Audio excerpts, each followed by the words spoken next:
అదిగో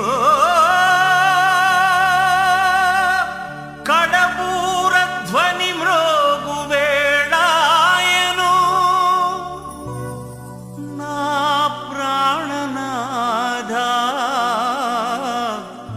నీరాకకై నేను వేచియున్నాను నా జీవదాత నా జీవదాత నీ పిలుపుకై నేను కనిపెట్టుచున్నాను నీ పిలుపుకై నేను కనిపెట్టుచున్నాను.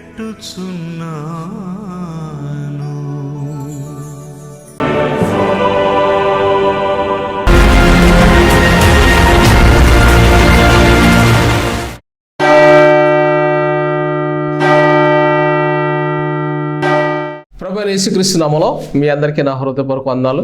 మీ అందరు బాగున్నారు కదా? మీకోసం మేము అనుదినం ప్రార్థిస్తూ ఉన్నాం. నిర్గమకాండం 33:14 నా సన్నిధి నీకు తోడుగా వచ్చును, నేను నీకు విశ్రాంతి కలుగు చేసేదను. మన ప్రభువైన దేవుడు ఈ వాగ్దానంతో మిమ్ములను మీ కుటుంబములను ఆశీర్వదించి కాపాడుగాక. ఈనాటి అంశము చాలా అద్భుతమైన అంశాన్ని మనం ధ్యానం చేస్తున్నాం. నీ ఇంట్లో దేవుని కాళ్ళ చప్పుడు. ఎప్పుడైనా సరే దేవుడు మన ఇంట్లోకి వచ్చినప్పుడు శబ్దాలు వస్తాయా? ఎప్పుడైనా ప్రభు మన దగ్గరకు వచ్చినప్పుడు మనతో మాట్లాడతాడా? మన కష్టాన్ని ఆయన అడుగుతాడా? లేక ఆయనే సహాయం చేసి మన కన్నీరు తుడుస్తాడా? ఇలాంటి అభిప్రాయాలు ఈ ప్రపంచంలో ఎంతోమంది కోట్లాది మంది దేవుని ప్రజల్లో ఉంది. అలాగే యేసుప్రభు తెలియని ప్రజల్లో అయితే మాట్లాడే దేవుడు ఎక్కడున్నాడు అని చెప్పి ఒక మతంలోంచి మరొక మతం అలా మారుతూ మారుతూ మారుతూ మారుతూ వెళ్తుంటారు. ఈరోజు నేను ఈ దేవుడిని కలిశాను, నాకు జవాబు రాలేదని మరొక దేవత మతాలు దేవతలు మాట్లాడడం. యేసుక్రీస్తు మార్గమై ఉన్నాడు. ఆయన ఒక్కడే నీ ప్రతి సమస్యకు పరిష్కారం. నీవు ఆయనను ఆశ్రయిస్తే ఆయన నీకు జవాబిస్తాడు, నిన్ను నడిపిస్తాడు, పోయిన ఘనతనిస్తాడు, పోయిన ఆస్తినిస్తాడు, పోయిన సంతోషాన్ని ఇస్తాడు, నీకు విశ్రాంతిని, ఐశ్వర్యాన్ని, నీకు కావలసిన మంచి భాగస్వామిని, నీకు కావలసిన ఉద్యోగాన్ని, గృహాన్ని, ఘనతను, ఆరోగ్యాన్ని అన్నీ ఆయనలోనే ఉన్నాయి. యోహాను సువార్త 1వ అధ్యాయం 1వ వచనంలో కలిగి ఉన్నది ఏదియు ఆయన లేకుండా కలగలేదు. ఆయన అంటే దేవుడు, ఆయనంటే క్రీస్తు. కలిగి ఉన్నది ఏదియు క్రీస్తు లేకుండా కలగలేదు, సమస్తము క్రీస్తు మూలముగా కలిగేను. అందుకని మీ సర్టిఫికెట్ వెళ్ళి చూసుకోండి. మీ సర్టిఫికెట్లో క్రీస్తు సెగ్మన్ అని ఆరంభించబడుతుంది. ఈ ప్రపంచంలో నాస్తికులైనా ఏ మతస్థులైనా ఈ ప్రపంచంలో ఉన్న ఏ ఒక్కరి సర్టిఫికెట్ చూసినా అది తెలుగైనా, హిందీ అయినా, అరబిక్ అయినా, హెబ్రీ అయినా, గ్రీక్ అయినా, ఏ లాంగ్వేజ్ అయినా క్రీస్తు శకము అనే పదంతో స్టార్ట్ అయింది. నీ ఆరంభం ఆయనతోనే, నీ ముగింపులో ఆయన లేకపోతే నరకానికి వెళ్తావు, నీ ముగింపులో క్రీస్తు ఉంటే స్వర్గానికి వెళ్తావు. ఈ రెండిటి మధ్యన ఈ ప్రపంచం అడకత్తిలో పోక చెక్కలాగా నలిగిపోతూ ఉంది. అయితే నీవు ఈ లోకంలోంచి, సమాజంలోంచి, పరిస్థితుల నుంచి, నీ కుటుంబంలోంచి, సైతాన్ నుంచి తప్పించుకొని క్రీస్తు కొరకు ఎవరైతే బ్రతుకుతారో, అందుకని దీన్ని ఇరుకు మార్గము అని కూడా అన్నారు. అంటే నువ్వు తప్పించుకొని క్రీస్తు కొరకు నువ్వు పరిశుద్ధుడిగా పరిశుద్ధాత్మతో నింపబడి నువ్వు నడిపించబడితేనే తప్ప పరలోకం చేరలేవు. నీకు మరొకరు కావాలి. నీ ఒక్కడి అభిప్రాయం అన్నీ కూడా కరెక్ట్గా ఉండవు. నీ అభిప్రాయంలో ఇంకొకరు ఉండాలి. ఆయన ఎవరు? పరిశుద్ధాత్మ దేవుడు. పరిశుద్ధాత్మ దేవుడు ఎంత గొప్పవాడంటే అద్భుతంగా నీకు సలహాలు ఇస్తాడు, నడిపిస్తాడు. నీ మార్గాల ఇంట్లో ఆయన ఉండి నీకు తోడుగా వస్తాడు. అందుకనే దేవుడిని యెహోవా మోషే అయితే అంటున్నాడు, నేను నీకు ముందుగా నా సన్నిధి ఉంచుతాను, నేను నీకు విశ్రాంతిని కలుగు చేస్తాను. నీకు అనే పదం ఇక్కడ ఉపయోగించాడు. నీకు. మోషే ఏమంటున్నాడు, నువ్వు మాతో రావాలంటున్నాడు. ఐగుప్తు నుంచి వచ్చే ఇజ్రాయెల్ సైన్యం దాదాపుగా 30 లక్షల మంది. దేవుడు ఏమంటున్నాడు, నీతో వస్తానంటున్నాడు. మోషే ఏమంటున్నాడు, మాతో రావాలంటున్నాడు. ఇక్కడ నీ, మీ అనే పదాలు వాడుతున్నాడు. అంటే మోషేతో దేవుడు అనేది నీతోనే వస్తాను. ఈ ప్రజలు లోబడనలని ప్రజలు, మూర్ఖులు. నేను ఎన్ని మేలులు చేసి 3 పూట్ల అన్నం పెడుతుంటే ఏ లోటు లేకుండా పోషిస్తుంటే, స్నానం లేకుండా, పందుపల్ల ముఖం కడుక్కోకుండా వాళ్ళకి నీళ్లు, ఆహారం అన్నీ ఇచ్చి ఇంత సమృద్ధిగా కాపాడుతున్న నన్ను, జీవజలపు పుట్టైన నన్ను, కాపరైన నన్ను పక్కన పెట్టి వీళ్ళు సొంత నిర్ణయాలతో సనుక్కుంటున్నారు. కాబట్టి వీళ్ళతో నేను రాను. నీతో అయితే వస్తాను, నీతో నాకు ఓకే, కానీ వీళ్ళతో నేను రాను అంటున్నాడు. అప్పుడు మోషే అంటున్నాడు, లేదు.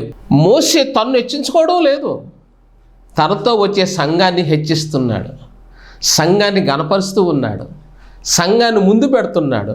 సంఘం ముందు ఉండాలి, సంఘానికి ముందు నువ్వు ఉండాలి, ఆ లాస్ట్లో నేను ఉండాలి. ఎంత తగ్గింపండి. మోషే దైవజనుడు దేవునితో అంటున్న మాట, ఈ సర్వ సమూహమునకు నీవు ముందు ఉండాలి, వీళ్ళు మధ్యలో ఉండాలి, నేను చివర. అంటే వాళ్ళు చూసుకుంటే చాలు, నువ్వు నన్ను చూడకపోయినా పర్వాలేదు. చూడండి ఎంత తగ్గింపు. మోషే లాంటి దైవజనులు ఈ లోకంలో కావాలండి.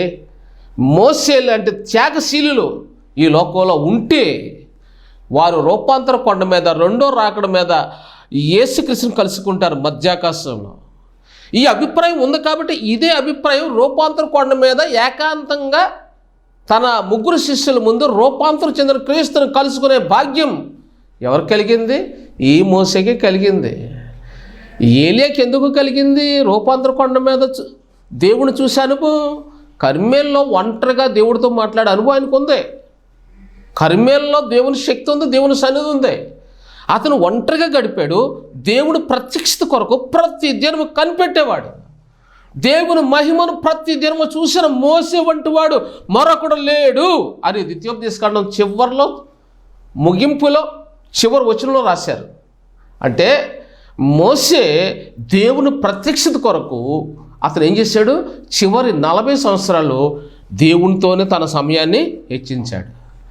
40 సంవత్సరాలు విద్య, 40 సంవత్సరాలు ఐగుప్తుకి ఆయన రాజకుమారుడిగా ఉన్నాడు, ఒక కాపరిగా ఉన్నాడు. ఐగుప్తిలో ఉన్న అక్కడున్న సైన్యానికి అతను కాపరి.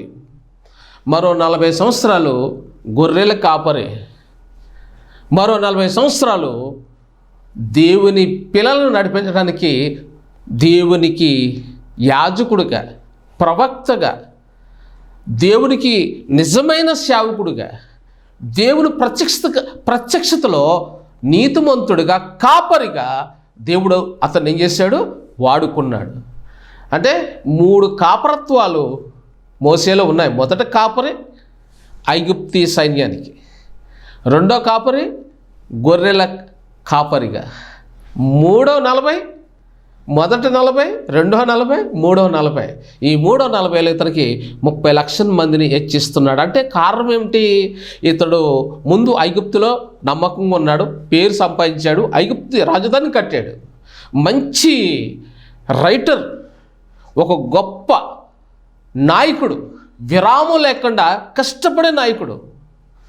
ఈయన ఐగుప్తుని అందంగా తీర్చిదిద్దిన మంచి ఆర్టిస్ట్, మంచి ఇంజనీర్, ప్లానర్. మొట్టమొదటి బైబిల్లో ఇంజనీర్, ప్లానర్ ఉన్నాడంటే అది మోసే. ఈ మోసే ఐగుప్తుని కట్టాడు, ఐగుప్తుకి కాపరిగా, రాజకుమారుడిగా ఉన్నాడు. 2 తన మామగారు మందను కాయడానికి, గొర్రెలు కాయడానికి గొర్రెల కాపరిగా 40 సంవత్సరాలు. చివరి 40 దేవునితో ఏకాంతంగా దేవునితో నడిచాడు. అందుకనే రూపాంతర కొండ మీద దేవుణ్ణి కలుసుకున్నాడు. ఇప్పుడు యేసు వస్తున్నాడు మధ్యాకాశానికి. నీవు నేను కలుసుకోవాలంటే ఏం చేయాలి? ఏకాంతంగా ప్రార్థనలో మనం కలుసుకోవాలి. అందుకనే ఆ మార్కు సువార్త ఆ మొదటి అధ్యాయము 35 వచనంలో, ఒంటరిగా క్రీస్తు పెందలకాడనే లేచి ఇంకను చాలా చీకటిగా ఉండగానే అక్కడ ప్రార్థన చేయుచుండెను. యేసుప్రభు వారు చీకటిగానే ఉంది అంటే 3 గంటల మధ్యన చీకటిగా ఉండగానే పెందలకాడే త్వరగా లేచిపోయి తండ్రిని కలుసుకోవడానికి ఆయన ఏం చేస్తున్నాడు? ఒంటరిగా ప్రార్థన చేయడానికి ఎక్కడికి వెళ్తున్నాడు? కొండ అనుభవం, మిద్దె అనుభవం. ఆయన ఎక్కడికి వెళ్తున్నాడు? ఒలివల అనబడిన తోట దగ్గరికి వెళ్ళి ప్రార్థిస్తున్నాడు. ఆయన ప్రార్థిస్తున్న ఆ ఒలివల తోట అనబడిన ఆ తోట 2000 సంవత్సరాలు ఇప్పుడు అయినా కానీ అలాగే ఉంది అది. మరి అంతకుముందు 8000 సంవత్సరాల నుంచి ఉంది అది. యేసు ఏ హృదయంలో అడుగుపెట్టినా, యేసు ఎక్కడ ఏ జీవితంలో ఏ కుటుంబంలో ఉన్నా మంచి ఇన్ఫర్మేషన్ ఉంటుంది. ఈ ఇన్ఫర్మేషన్లో మనకి జరిగే అన్యాయాలు మర్చిపోతూ ఉండాలి. మనల్ని ఎవరైనా తిడతారు, ద్వేషిస్తారు, పట్టించుకోరు, నిందించడం ఇలాంటివన్నీ ఏం చేయాలి? మర్చిపోతూ ఉండాలి. ఐగుప్తులో యోసేపు కొడుకు పేరు ఏం పేరు? మనస్సే. మనస్సే అంటే ఏంటి? మర్చిపోయాడు. ఇంట్లో ఉన్న 10 మంది అన్నీళ్ళు తమ్ముడు అమ్మేశారు, తప్పు మర్చిపోయాడు, వాళ్ళని క్షమించేశాడు, మర్చిపోయాడు. ఐగుప్తులో పోతిఫరు భార్య యోసేపుని అమ్మేసింది, ఆ తప్పును కూడా మర్చిపోయాడు. పోతిఫరు కూడా అనుమానించాడు, ఆ తప్పు కూడా మర్చిపోయాడు. అంటే క్షమించేశాడు. మర్చిపోవడం అంటే క్షమించేశాడు. కొరడాతో కొట్టిన వ్యక్తి ఒకడు ఉన్నాడు, అతను కూడా క్షమించి మర్చిపోయాడు. యోసేపును 3 లేదా 4 సంవత్సరాలు కొరడ ఈపు మీద తిరిగింది, నిందలు అవమానాలు భరించాడు. 3 నుంచి 4 సంవత్సరాలు అతను పడిన శ్రమలన్నీ కూడా ఏం చేశాడు? భరించాడు, ఓర్చుకున్నాడు. అతను నిందించిన వారిని, తన స్వజనులను, తన ఇంటి వారిని, ఆ ఈదులో ఉన్నవారిని, అవతల వీధిలో ఉన్న వాళ్ళని, ఆ ఊర్లో ఉన్న వాళ్ళని, ఈ ఊర్లో ఉన్న వాళ్ళని అందరినీ క్షమించేసి మర్చిపోయాడు. దేవుని వైపు ఒంటరిగా చూశాడు. దేవుడు అతనికి కిరీటం పెట్టి ఐగుప్తు రాజధానికి అన్నదాతగా మార్చాడు, మన ముందు మాదిరిగా ఉంచాడు. దేవుని స్తోత్రం. ప్రియులారా, ఈరోజు మనము చెప్పుకుంటున్న మాట, నీ ఇంట్లో దేవుని కాళ్ళ చప్పుడు. ఈ వాక్యం గురించి మనము నేర్చుకుందాం. 2 సమూయేలు గ్రంథము 5వ అధ్యాయం 24వ వచనం, అందుకు యెహోవా, నీవు వెళ్ళవద్దు, చుట్టూ తిరిగిపోయి కంబలి చెట్లను ఎదురుగా వారి మీద పడుము. కంబలి చెట్ల కొనలు చప్పుడు వినగానే ఫిలిష్తీయులను హతం చేటుగా యెహోవా బయలుదేరి ఉన్నాడు గనుక అప్పుడే నీవు త్వరగా బయలుదేరవాలని సెలవిచ్చాను. దావీదు యెహోవా తనకు ఆజ్ఞాపించిన ప్రకారం చేసి గ్యాబు నుండి గెజెరు వరకు ఫిలిష్తీయులను తరుముచు హతము చేశాను.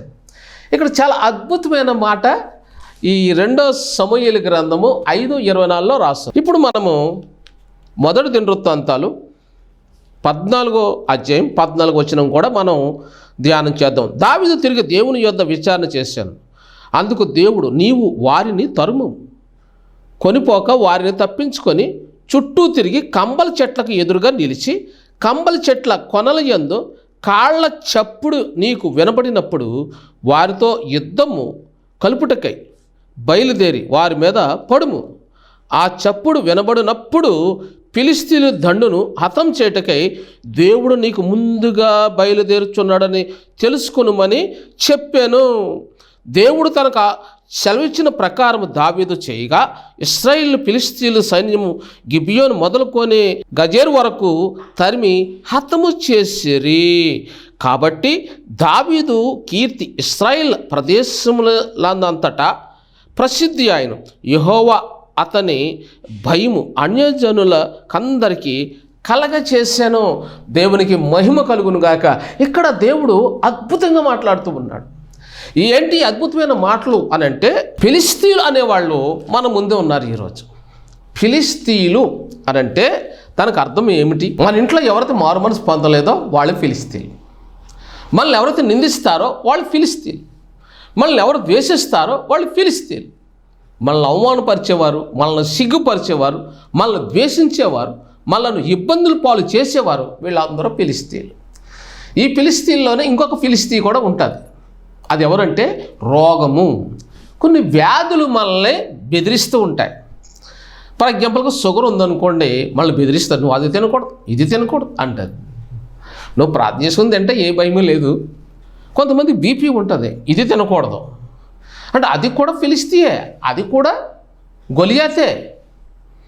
అయితే వీటిని మనం ఎలా ఎదిరించాలి? రోగాలు ఉన్నాయండి, వాటిని ఎలా ఎదిరించాలి? ప్రార్థనతో ఎదిరించవచ్చు. అవన్నీ నీ కాళ్ళ ముందు, నీ కాళ్ళ కింద అణిగిపోతాయి. అప్పులు ఉన్నాయనుకోండి, నువ్వు ప్రార్థనతో అప్పులు కూడా తీర్చచ్చు, దేవుడు నీకు సహాయం చేస్తాడు. కానీ నీకు 100% నమ్మకం ఉండాలి. నీకు నమ్మకం ఉందనుకో, రూపాయి ప్రాపర్టీ అవసరం లేదు, నీకు కోట్ల ఆస్తి అవసరం లేదు, ఎవరో నీకు సహాయం చేయవసరం లేదు. ప్రార్థన మీద నీకు పట్టు ఉంటే విజయం నీ సొంతమే. బలమైన కార్యాలు చేయడానికి దేవుడు ఇష్టపడతాడు. ఇక్కడ దేవుడైన యెహోవా దావీదుతో మాట్లాడుతున్నాడు. అంటే దావీదు ప్రార్థన చేసినప్పుడు ఒంటరిగా మాట్లాడుతున్నాడా, లేక 10 మందితో మాట్లాడుతున్నాడు? కొన్ని వేల మంది మోకరింపజేశాడా, లేక తనకు తానుగా మోకరించాడా?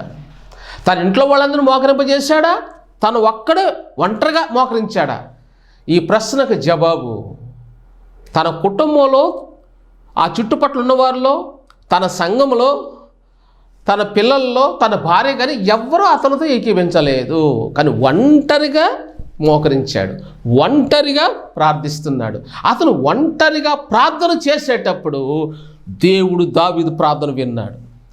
ఆయన చెబుతున్న అద్భుతమైన మాట కంబలి చెట్టు. మొట్టమొదటి మాట కంబలి చెట్టు. కొత్త నిబంధనలో కూడా యేసయ్య కంబలి చెట్టు గురించి చెప్తాడు. నీకు విశ్వాసముతో ఈ కంబలి చెట్టును ఇక్కడి నుంచి తొలగిపోవునుగాక అని నువ్వంటే అది తొలగిపోతుంది అన్నాడు. కంబలి చెట్టు విశ్వాసానికి, పరిపూర్ణమైన నమ్మకానికి, పరిశుద్ధతకు, యథార్థతకు, నమ్మకానికి, నీతికి సాదృశ్యంగా ఉంది. కంబలి చెట్టునే దేవుడు ఎందుకు ఇక్కడ మధ్యవర్తిగా పెట్టి మాట్లాడుతున్నాడు? కంబలి చెట్టులో ఉన్న గుణాలు మనుషుల్లో లేవు అంటున్నాడు. కంబలి చెట్టులో ఉన్న ప్రత్యక్షతలు క్రైస్తవుల్లో లేవు. కంబలి చెట్టులో దీనత్వం ఉంది, కంబలి చెట్టులో మంచితనం ఉంది, ప్రేమ ఉంది, దీనత్వం ఉంది, సాత్వికం ఉంది, విశ్వాసం ఉంది, నిరీక్షణ ఉంది, అన్నిటి మించిన సాక్ష్యం ఉంది. కంబలి చెట్టుకు ఒక సాక్ష్యం ఉంది. కంబలి చెట్టు ఒక మనిషికి సాదృశ్యంగా, లేక దేవుడికి సాదృశ్యంగా ఉంది. దేవునికి మనిషికి మధ్యన కంబలి చెట్టు విశ్వాసానికి, పరిశుద్ధతకు, నీతికి అది మధ్యవర్తిగా ఉంది.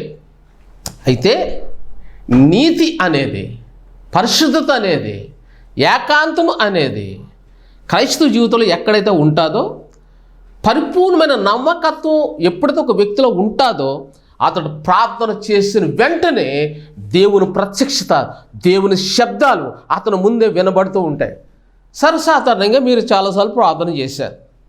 మీరు గుర్తు చేసుకోండి, గతంలో ఎప్పుడెక్కడ ప్రార్థన చేశారో ఒంటరిగా. అమ్మ మీరే మిమ్మల్ని నేను అంటున్నాను, బాబు మేము మీకు కనబడుతున్నావా అని మీరంటే నాకు కనబడుతున్నారు. మీరు టీవీ ముందు కూర్చొని, సెల్ ఫోన్ ముందు కూర్చొని మీరు మాట్లాడుతుంటే మీ మనసులో ఉన్నవన్నీ కూడా దేవుడు నాలోంచి మాట్లాడేస్తాడు. అవునా బాబు అంటే అవును నిజమే.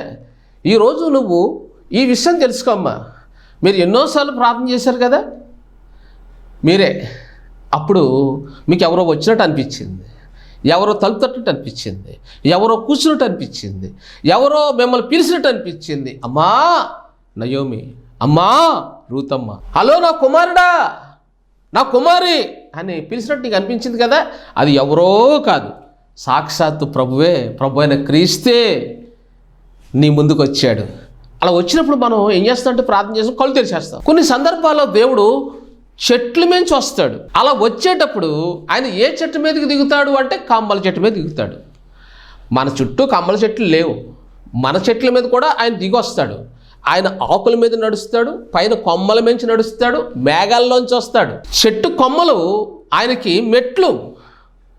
ఆకులు ఉన్నాయనుకోండి, ఆ ఆకు ఏం చేస్తుంది, ఇలా ఇలా అంటుంది. ఆయన దాని మీద అడుగెట్టాడు, ఇలా ఇలా ఇలా ఊగుతుంది, ఇలాగ అంతేగాని ఆయన పడిపోడు, ఆ కొమ్మ ఇరిగిపోదు. ఆకు కూడా టప్మందు, కానీ అది ఏం చేస్తుంది, జలజలమని శబ్దం వస్తుంది. బైబిల్లో రాస్తుంది, యెషయా గ్రంథంలో ఆయన వచ్చేటప్పుడు చెట్లు ఏం చేస్తాడంటే చప్పట్లు కొట్టును. ఆ ప్రభు రాకడికి నదులు చప్పట్లు కొట్టును. ఆయన వస్తుంటే నదులు చప్పట్లు కొడతాయి, ఆయన వస్తుంటే చెట్లు కొమ్మలు చప్పట్లు కొడతాయి, ఆకాశం ధ్వనిస్తుంది, ఉరుములు ధ్వని, మేఘాలు ధ్వని, వర్షం ధ్వని. అరే నువ్వు బయటకు వచ్చి చూస్తావు, గమ్ముని కిటికీ తలుపు తెరిచి వర్షం వస్తుంది అని నువ్వు శబ్దం విన్నావు, కానీ ఇక్కడ పడతలేదు. అంటే మరొక చోట పడుతుందా? లేదు. నీ చోట ఎవరో ప్రార్థన చేశారు నీ పక్కన, ప్రభా వర్షం ఆపని.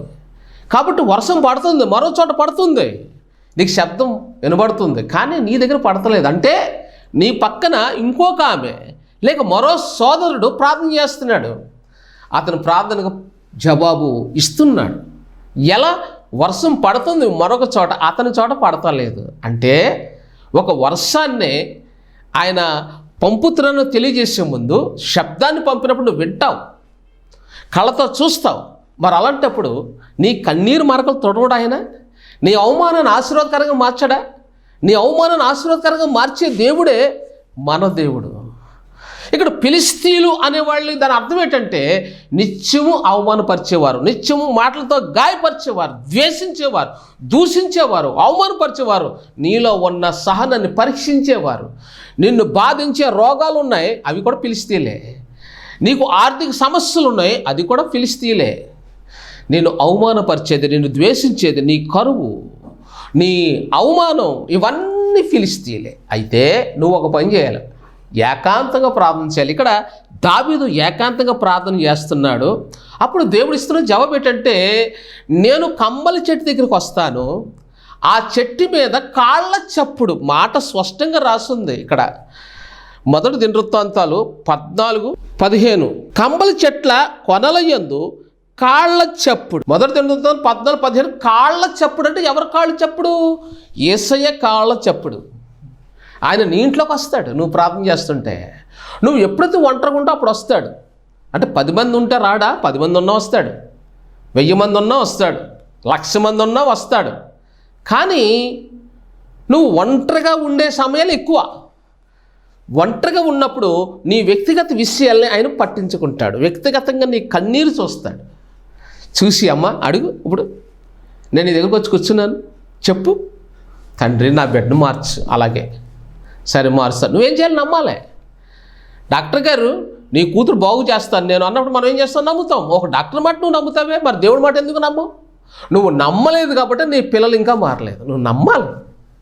నాకు సంపూర్ణ ఆరోగ్యం దయచే తండ్రి, నాలో షుగరు బీపీ తొలగించి, నాలో కడుపు నొప్పి తొలగించి, కాళ్ళు సలుపులు తొలగించి, చేతులు తిమ్మిర్లు తొలగించి, నాకు శక్తిని దయచేయి. నేను బలంగా తిని బలంగా నీ సాక్షిగా జీవిస్తాను, బలంగా ప్రార్థిస్తాను, బలంగా స్వార్థ ప్రకటిస్తాను, బలంగా నేను నీ కార్యాల్లో పాలు పంచుకుంటాను అని అడిగేవనుకో దేవుడు చప్పట్లు కొడతాడు, సంతోషపడతాడు. నువ్వు అలా అడగాలి, ఒంటరిగా అడగాలి, ఏకాంతంగా అడగాలి. నీకు ఎప్పుడైనా పేద సేవకులు కలిశారనుకోండి, వారిని నువ్వు తప్పకుండా సన్మానిస్తే, ప్రేమిస్తే, కానుకలు ఇస్తే నిజంగా క్రీస్తు దగ్గర చేరతాయి. ధనవంతులకి ఇస్తే ఏం చేయరు, కనులకి ఇస్తే ఏం చేయరు. పేదలైన సేవకులు ఉంటారు, నిత్యము కష్టపడుతుంటారు, నిత్యము స్వార్థ ప్రకటిస్తుంటారు. వారిని నువ్వు చూస్తే వాళ్ళు రియల్ ఫేస్, నిజంగా వాళ్ళని చూస్తే వాళ్ళు బట్టలు, వాళ్ళు ఫేస్ కట్టు, వాళ్ళు తల ఎలా ఉంటుందా? ఉండదు, చిరాగ్గా ఉంటుంది. ఎందుకని? వాళ్ళు సువార్త ప్రకటించి తన ప్రాణాన్ని పోగొట్టుకున్నవాడు దాన్ని రక్షించుకొనును అన్న వాక్యం వాళ్ళ గుండెలో ఉంటుంది. అందుకని వాళ్ళ శరీరము, వాళ్ళ ప్రాణం కృషించిపోయేలాగా ఎండలో పడి సువార్త చేస్తారు. నేను అలా చేస్తాను. ఎవరే నా సంగతి నాకు అనవసరం. నన్ను చూసేవాళ్ళు చాలామంది సామెల్ బాబు గారు మీరేనా అని అడుగుతారు నన్ను.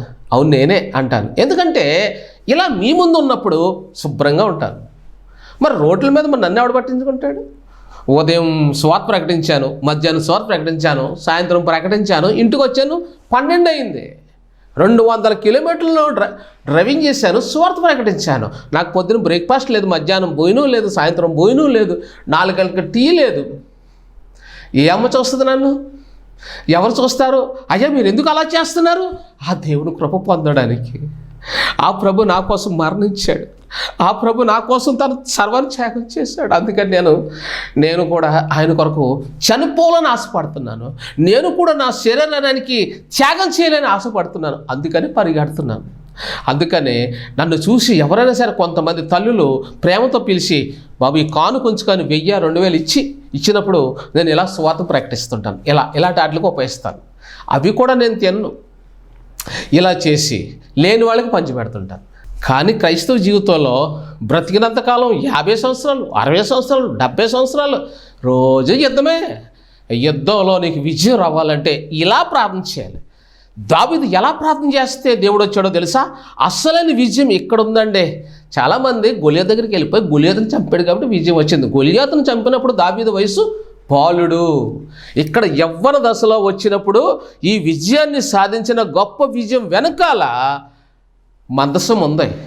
ఇతను ఏం పెట్టుకొని మనసులో వెళ్ళాడు యుద్ధానికి అని అంటే మందసాన్ని హృదయంలో పెట్టుకొని వెళ్ళాడు. ఇతను గుండెల నిండా కూడా మందసం. దేవుని మందసాన్ని ఏం చేయాలి? గొప్ప స్థలంలో పెట్టాలి. బంగారంతో పూసిన రేకుల్లో, బంగారంతో పూసిన మంచి భవనంలో మందసాన్ని పెట్టాలి. దేవుని పెట్టాలి అనుకున్నాడు. అయితే దేవుడు అతని దగ్గరికి వచ్చాడు. నువ్వు అలా నిలబడి నేను యుద్ధం చేస్తాను. ఇప్పుడు దావీదు ఇలా నరుకుతూ ఉంటాడు, అక్కడ తలక ఊడిపడిపోతుంది. దేవుడు యుద్ధం చేస్తే కనపడ్డాం. దేవుని దగ్గర కూడా సైన్యం ఉంది. దేవుడు యుద్ధం చేయడు, అలా నుంచుంటాడు అంతే. దేవుడు నిలబడతాడు. యుద్ధము దేవదూతలు మిఖాయేలు చేస్తారు. వాళ్ళు కనపడరు, దేవదూతలు కనపడరు, దేవుడు కనపడ్డాం. ఇక్కడ దావీదు ఇలా నరుకుతుంటాడు, తల ఎగిరిపోయింది. దావీదు ఇలా పొడుతుంటాడు కూడా పడిపోయి చచ్చిపోతున్నారు. చంపుదామని ఇలా కత్తెత్తుతున్నాడు, వాళ్ళు పడి చచ్చిపోతున్నారు. దేవుడు తన దూతలను పంపి దేవుడు అక్కడ సింహాసనం వేసి కూర్చున్నాడు. ఎక్కడ? కంబల చెట్టు మీద కాళ్ళు ఆడించుకుంటూ కూర్చున్నాడు. అక్కడ చూడండి, కంబల చెట్టు మీద కాళ్ళు చప్పుడు. అంటే యేసయ్య సింహాసనం ఎక్కడ వేసుకున్నాడు? కంబల చెట్టు మీద సింహాసనం వేసుకుని కూర్చున్నాడు. అవి వంగం ఇలాగ ఊగుతాయి, స్ప్రింగ్ లాగా. ఆయన కాళ్ళు ఊపుతూ ఉన్నాడు. మిఖాయేలు తన సైన్యంతో శత్రువులను నరికేస్తున్నాడు. వీళ్ళెవరు? వాళ్ళెవరు? వాళ్ళ ఆత్మస్వరూపులు. వీళ్ళెవరు? శత్రువులు. వీళ్ళు మనుషులు. ఈ మనుషులందరినీ వీళ్ళు చంపేస్తే చూసి వాళ్ళందరికీ దావీదు చంపేశాడు అని పేరు వచ్చేసింది. దావీదు చంపలేదు. నీ జీవితంలో కూడా నీ చుట్టూ ఉన్న శత్రువులను తొలగించి వాళ్ళని కాళ్ళ కింద పెట్టి నీ కాళ్ళ దగ్గరకు వచ్చేటట్లు నా దేవుడు చేయబోతున్నాడు. దేవుని స్తోత్రం. నువ్వు చప్పట్లు కొట్టాలి మరి. ఎందుకనంటే దేవుడు నీకు విజయాన్ని ఇవ్వబోతున్నాడు. ఈ ప్రసంగం ద్వారాగా దావీదుకి దేవుడు సహాయం చేశాడు. దావీదు ఇక్కడ ఈ విజయం వెనకాల ఒక సింగర్గా మారిపోయాడు, ఒక రైటర్గా మారిపోయాడు. ఈ యుద్ధం తర్వాతే విజయం సాధించేకే ఒక మంచి సింగర్గా మారాడు. కాబట్టి అతను పాటలు పాడుతూ రచించాడు. చూసారా? ఆ పాటలని ఈ యుద్ధం తర్వాతేనని బైబిల్ పండితులు నమ్ముతున్నారు. కాబట్టి సహోదరి సహోదరుడా, నువ్వు ఒంటరిగా ఉన్నావా? భయపడకో. మీరు ఎవరైనా సరే ఏకాంతంగా ప్రార్థన చేయి. నీ జీవితంలో విజయాలు ప్రారంభం. నీ జీవితంలో అపజయాలు అన్నీ ఓడిపోతాయి, రోగాలు ఓడిపోతాయి, అప్పులు ఓడిపోతాయి, నీ చుట్టూ ఉన్న అవమానాలు ఓడిపోతాయి. విజయం, ఆశీర్వాదం, ఐశ్వర్యం, ఘనత, అభివృద్ధి ఇవన్నీ దేవుడు నీకు ఇవ్వబోతున్నాడు.